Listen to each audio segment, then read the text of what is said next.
자, 이스라엘 사람들에게는 7대 절기가 있습니다. 봄절기로 유월절과 무교절과 초실절, 그리고 7일을 지내서 77절 맥주절, 그리고 넉 달 농사기간, 여름 농사기간이 있고요. 그리고 가을절기는 나팔절과 대속죄일과 초막절이 있습니다. 이 7절기와 넉 달 농사는 성경에서 우리에게 보여주는 구원의 진리, 복음의 진리, 그리고 이것은 예수 그리스도와 하나로 일체가 되는 비밀이기도 합니다. 이 절기 전체가 예수님과 관계가 있고 넉 달 농사마저도 예수 그리스도와 관계가 있습니다. 유월절은 예수님께서 전 인류의 구원을 대속하기 위해서 십자가에 죽으신 사건을 의미하고,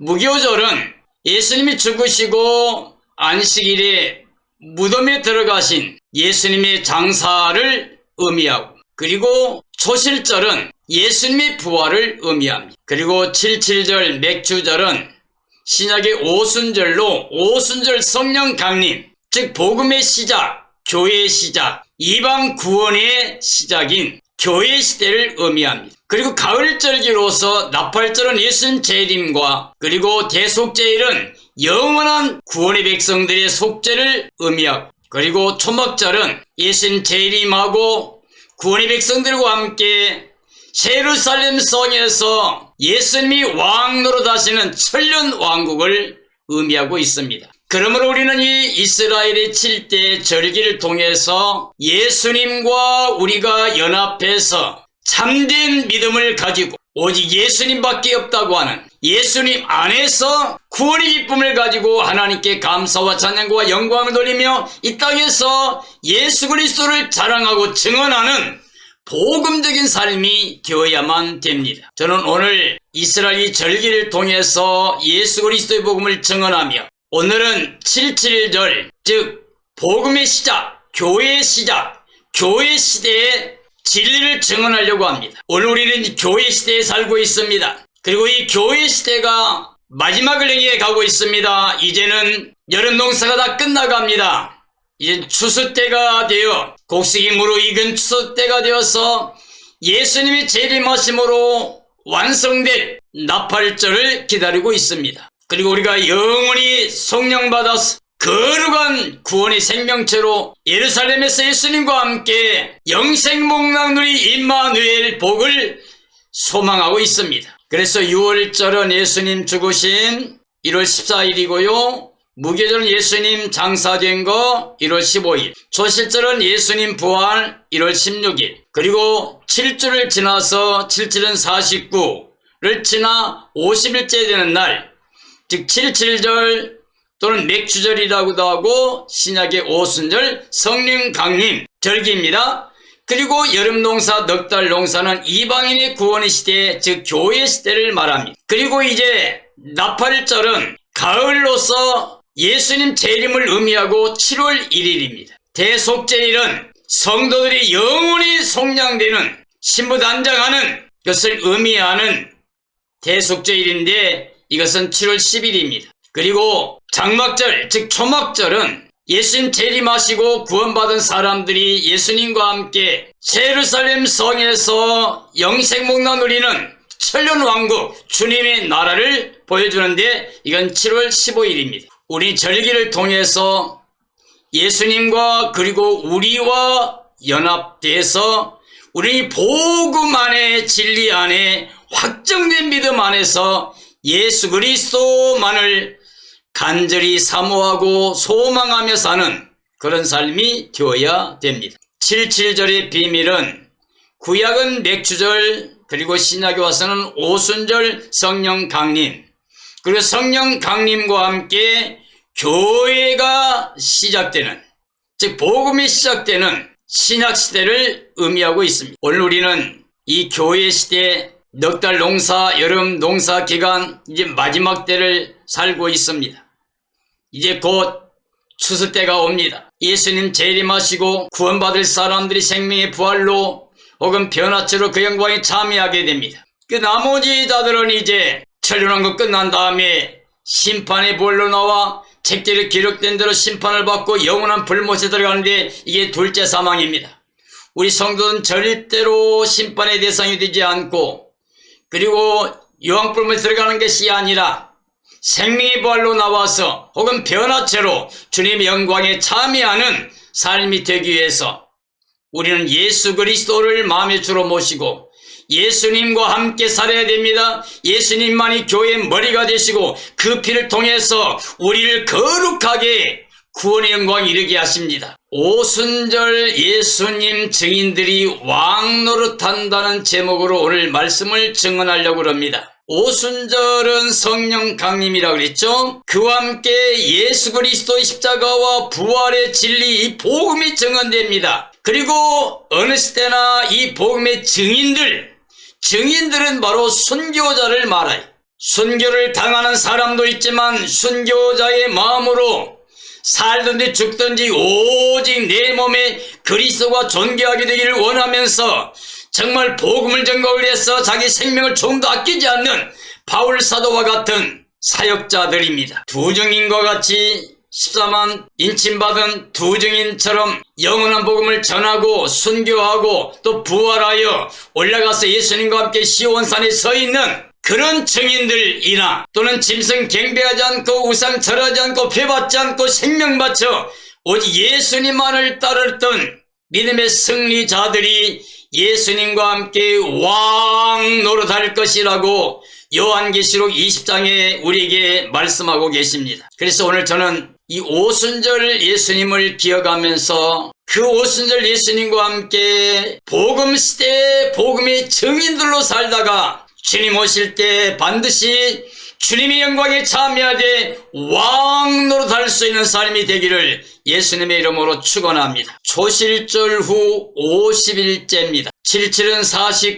49일 지나서 그 다음날 50일째 되는 날, 그게 바로 77절이고 맥주절이며 신약의 오순절 성령 강림 그리고 교회 시작입니다. 7대 절기 중에 네 번째 절기죠.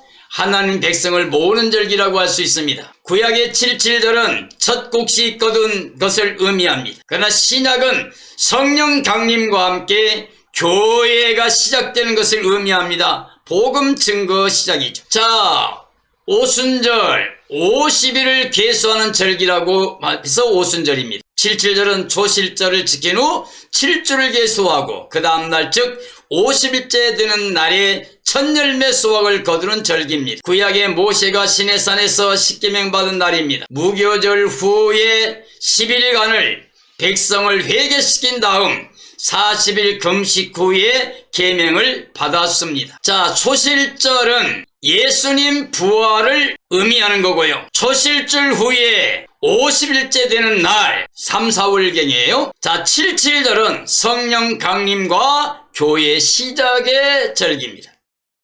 그래서 신약에서 77절은 예수님 부활 후에 40일간 모이시고 승천하신 후 제자들이 10일간 기다렸습니다. 그래서 성령 임재와 그로 인하여 복음 증거로 교회가 시작된 것이 바로 오순절입니다. 그래서 베드로가 성령 충만하여 복음을 전했더니 3,000명이 회개하고 예수님을 영접하는 초대교회가 탄생했습니다. 이 넉 달 농사가 시작된 것이 바로 오순절 절기다. 여름 농사, 즉 이방인의 시대입니다. 전 인류를 이러한 복음이 예수님이 예언하신 말씀대로 유언하신 말씀대로 너희가 성령이 임하면 권능을 받아 예루살렘과 온 유대와 사마리아와 땅끝까지 이르러 나의 증인이 되라. 그런데 땅끝까지 복음이 증거되면 그제야 끝이 온다고 그랬습니다. 여름 농사가 끝나고 나면 끝이 옵니다. 그것은 가을절기 나팔절과 함께 예수님이 재림하는 것입니다. 오늘 이 시대에 살고 있는 우리는 바로 여름 농사 넉 달 농사가 끝나가는 시대에 살고 있습니다. 이제 우리가 바라보는 것은 가을절기 나팔절과 함께 예수님이 이 땅의 영광에 나타나신 것이고 우리가 그 영광에 참여하는 겁니다. 반드시 깨어있고 예비하고 있다가 주님 오시는 날에 할렐루야 찬양하며 마라나다 어서 오시옵소서 주를 환영하며 생명의 부활 녹은 배나치로 그 영광에 참여할 수 있는 삶이 되기를 예수님의 이름으로 축원합니다. 두 번째, 떡 2개를 흔들어 드렸습니다. 예수님 안에 한 성령으로 이스라엘 사람들과 이방인이 한 몸으로 하나님께 나아갈 수 있게 하신 것을 의미합니다. 또 이것은 흔들어 드리는 것인데 부활을 의미하는 거예요. 죄악으로 죽었던 자가 예수님 안에서 새 생명으로 살아나는 부활을 얻게 됩니다. 유대인과 이방인 모두 다 예수님 안에 한 몸으로 부활의 영광에 들어가게 된 것입니다. 오늘 우리는 이 땅의 모든 사람들과 하나가 되어야 됩니다. 우리는 사랑으로 하나가 되어서 한 몸을 이루어야 됩니다. 이 땅의 교회는 하나입니다. 예수 그리스도의 몸된 교회 하나, 이게 바로 구원의 생명체입니다. 그것은 모든 자들이 전부 다 예수님을 머리로, 그리고 우리는 그 몸의 지체로 그 피를 통하여 우리는 거룩한 의를 입고 영생 목락을 누리게 됩니다. 세 번째 떡은 말씀을 상징하는 것입니다. 떡 2덩이를 요조로 흔들어 드리는 것은 구약과 신약의 말씀이 성취가 된다는 의미를 말합니다. 구약의 예언 속에 계신 예수님이 신약에 성취된 말씀이라는 의미입니다. 이스라엘 민족들이 떡을 흔들어 드리는 예식을 행하면서 실제로 오신 말씀이신 예수님을 영접하지 못하였으므로 그들이 잘리고 멸망을 받게 된 겁니다. 떡은 고운 가루로 만들었습니다. 고운 밀가루로 만들기 위해서 깨어져야 됩니다. 밀이 깨어져야 밀가루가 되죠. 예수님이 한 알의 밀이 되어 깨어진 것으로 말미암아 십자가의 죽으심을 통해서 많은 생명들이 구원을 받는다는 것을 보여주고 있습니다. 가루가 되도록 맷돌질해야 됩니다. 위아래 돌은 예수님으로 볼 수 있고 자루는 주의 종들이고 밀 넣는 곳은 양의 문이며 고운 가루 보관은 교리라고 할 수 있습니다. 바로 우리는 이렇게 예수님 안에서 하나님 말씀을 종들 통해 듣고 그리고 우리는 정말 양의 문이신 예수님을 통해서 들어가서 완전히 깨어지고 가루가 되어서 그리고 보관되어지는 바로 이런 역사를 의미하고 있습니다. 고운 가루가 되면 반죽을 합니다. 떡을 구우려면 가루로는 안 됩니다. 가루에 기름을 넣고 반죽을 해야만 됩니다. 우리의 신앙은 성령의 기름 부음을 통해서 그리스도 안에서 하나로 연합이 될 수가 있습니다. 그의 사랑으로 하나 된 생명이 되기 위해 반죽이 될 때에 승리할 수가 있게 됩니다. 우리는 우리로만 존재하면 의미가 없어. 우리가 아무리 희생을 하고 뭘 해도 하나님의 성령이 함께하지 않으면 성령의 사람이 되어야 바로 예수 그리스도의 사람이 되고 예수 그리스도 사람이 되어야 하나님의 자녀로 주의 몸된 교회로 영생을 얻게 됩니다. 떡은 불에다 구워야 됩니다. 반죽만으로 떡이 될 수 없어요. 반죽은 반드시 철판 위에서 구워져야만 먹을 수 있는 떡이 됩니다. 성도들은 연단을 통해 금 같은 믿음이 나올 수 있다는 겁니다. 떡을 구울 때는 반드시 양쪽을 알맞게 구워야만 됩니다. 만약에 한쪽만 구우면은 타져버리게 돼요. 그럼 먹지도 못하고 버리게 됩니다. 우리는 양쪽을 다 골고루 적당히 구워야 됩니다. 그러려면 양쪽을 모두 잘 구우려면 뒤집어야 됩니다. 우리의 삶을 뒤집어야 됩니다. 내가 하나님 안에서 복음 안에서 예수님 안에서 내가 뒤집혀야 됩니다. 옛사람이 새사람으로 바꾸어져야 됩니다. 죄사람이 의인으로 바꿔야 됩니다. 악한 사람이 선한 사람 되어야 됩니다. 바로 마귀의 종살이던 사람이 예수님의 사람으로 주의 몸된 교회로 변화가 되어야 됩니다. 그래서 정말 골고루 잘 익은 떡이 되어야만 됩니다. 약대가 바늘길을 통과해야 됩니다. 약대가 바늘길을 통과하기 위해 반드시 가루로 되어야만 합니다. 부자가 천국에 들어가기가 약대가 바늘길로 통과하기보다 어렵다고 하셨습니다. 이런 약대도 가루로 부서지면 통과할 수 있다는 의미입니다. 부자라도 이 세상에서 욕심을 부숴버리면 천국에 들어갈 수 있습니다. 심령이 가난한 삶이면 천국을 소유한 삶이 됩니다. 예수님 말씀하신 것처럼 심령이 가난한 자는 복이 있다, 천국이 저희 것이라 그랬고, 예수님 때문에 핍박을 받는 자 복이 있나니 천국이 저희 것이라 그랬습니다. 뭘 말합니까? 내 중심의 삶을 포기하고 오직 복음을 증거하면서 예수님의 이름으로 욕을 당하면서 세상에 의지할 게 하나 없는 비고빈 마음, 심령이 가난해지면 천국을 누릴 수 있다는 겁니다. 천국의 기쁨으로 행복하게 살 수 있다는 것입니다. 오순절에 누룩이 필요합니다. 오순절은 누룩을 넣는 떡 2개를 흔든다 그랬어요. 자, 오순절 성령 강림으로 제자들이 복음의 증인이 되었습니다. 자, 복음 증거를 하기 위해서는 누룩을 넣어야 부풀게 되는 것과 같이 복음은 퍼지면서 증거되어 열매를 맺는 겁니다. 그래서 오순절의 떡은 누룩을 넣는 것입니다. 무교절의 떡은 어떤 것이죠? 거기는 그래도 누룩을 넣지 말라 그랬습니다. 왜냐하면 그건 죄를 담당하신 것이고, 죄를 담당한 죄가 퍼져나가지 못하기 위해서 누룩을 제거해야 됩니다. 고난의 떡을 먹어야 되는 것이죠. 그러나 오순절 이 떡은 누룩을 넣어서 부풀게 하는 거예요. 여러분과 내가 정말 예수 믿는 사람이라면 예수님을 증거해야 됩니다. 예수님이 증인 돼야 됩니다. 내 생명 바쳐 내 삶을 바쳐서라도 예수님이 증인 돼야 됩니다. 바로 그런 사람이 예수님과 함께 왕 노릇합니다. 우리가 죽어야 삽니다. 우리가 버려야 얻게 됩니다. 우리가 낮춰야 높여지게 됩니다. 정말 우리는 옛사람을 예수님과 함께 십자가 못 박고 부활의 예수님과 연합해서 새 생명으로 이 땅에 살아가는 예수님의 증인의 삶을 살다가 주님 오시는 날에는 우리가 예수님과 함께 천년왕국에서 왕 노릇할 수 있는 삶이 됩니다. 이렇게 되어지기를 예수님의 이름으로 축원합니다. 곡물을 벨 때 이삭을 남겼습니다. 77절 오순절이에요. 자, 가난한 자를 위해 남겨야만 되었습니다. 심령이 가난한 자가 천국의 백성됩니다. 정말하면 내가 내 것이라고 하지 말고 정말 하나님의 것을 가지고 살면서 모든 자들에게 손을 펴는 겁니다. 가난한 자를 위해서 남겨야 되고, 그 다음에 객과 나그네를 위해서 남겼습니다. 이 세상에서 나그네로 살아가는 자들이 하나님의 나라에 들어가는 구원의 백성이 될 것입니다. 여러분과 나는 히브리 11장에서 믿음의 선진들이 한 말을 기억해야 됩니다. 그들은 하나같이 이렇게 말합니다. 나는 지금 외국인이야, 나는 나그네야, 이렇게 말했습니다.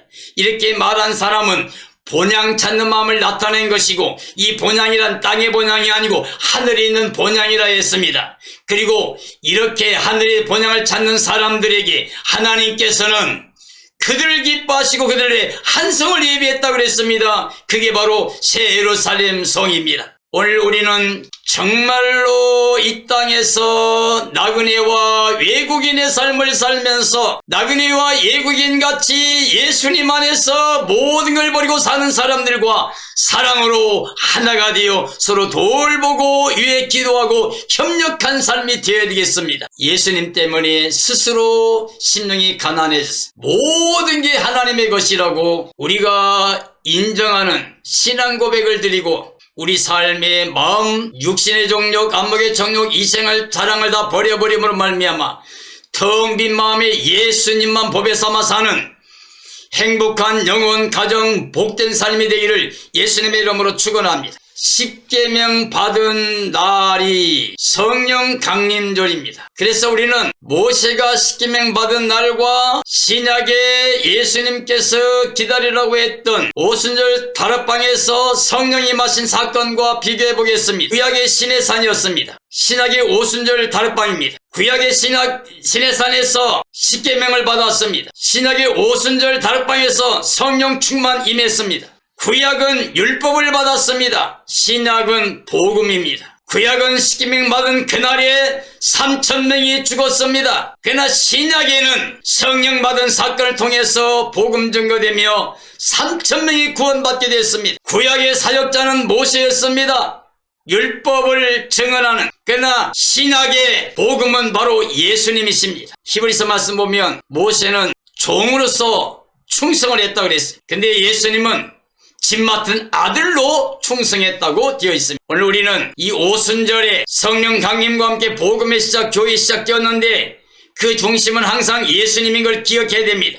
교회는 그의 몸입니다. 예수님이 십자가에서 우리 죄를 대속하시고 부활의 의를 가지고 이제 복음이 땅끝까지 증거되게 하는 교회의 시대, 우리는 그 시대에 살고 있는데 우리 마음속에는 오직 예수님만 주인으로 모시고 있어야 됩니다. 7번째, 성령으로 함께 하십니다. 성령으로 구속의 날까지 인치십니다. 그리고 우리의 연약함을 도와주십니다. 그리고 장래일을 알게 해주십니다. 성령의 역사를 근심하게 하지 말라고 우리에게 말씀하고 있습니다. 우리는 물과 성령으로 거듭나야 된다고 말씀하고 있습니다. 마지막 때에 성령의 말씀을 듣게 됩니다. 우리는 마지막 때의 추수 때를 위해서 하나님의 7영 완전하신 하나님의 영으로 우리는 사역을 해야만 됩니다. 오순절이라고 하는 77절은 초실절을 지나 50일째 되는 날 하나님께서 택하신 곳에 모여서 새 소재로 감사제를 드린 것입니다. 이 날에는 떡 2덩이를 흔들어서 요제로 드리고 소제와 전제와 화목제와 속제제를 드렸습니다.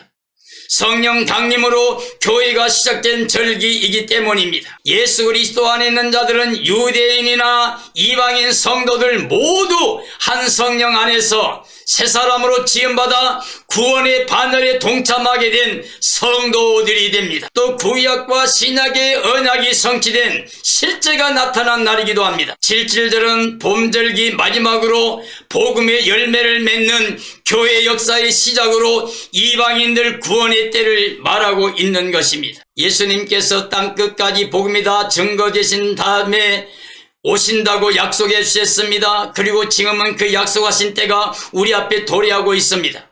이 시대는 주님 재림 직전에 나타난 징조들이 너무나 많이 그리고 정확하게 말씀대로 다 이루어지고 있습니다.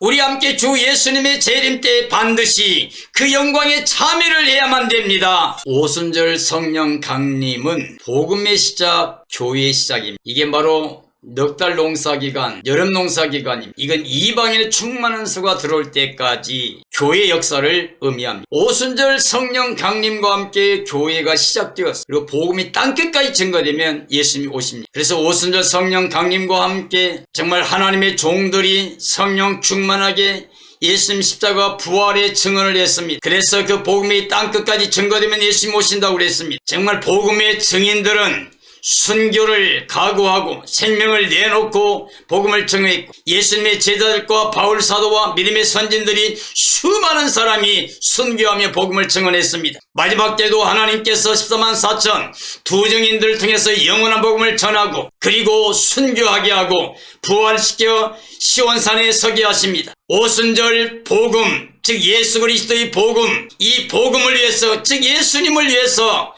증인의 사역을 감당한 모든 사람들이 예수님이 재림하시는 그날에 생명의 볼로 나오고 변화처로 나와서 예수님과 함께 왕 노릇하게 됩니다. 나는 오늘 이 복음을 듣는 모든 사람들, 세상 복음을 듣는 모든 사람들이 바로 예수님의 복음의 증인, 이 시대의 마지막 시대의 복음의 증인의 사역 감당하다가 주님 오신 그날의 그 영광에 참여해서 그 영생 복락을 영원히 누리는 임마누엘의 삶이 되기를 예수님의 이름으로 축원합니다. 축원합니다.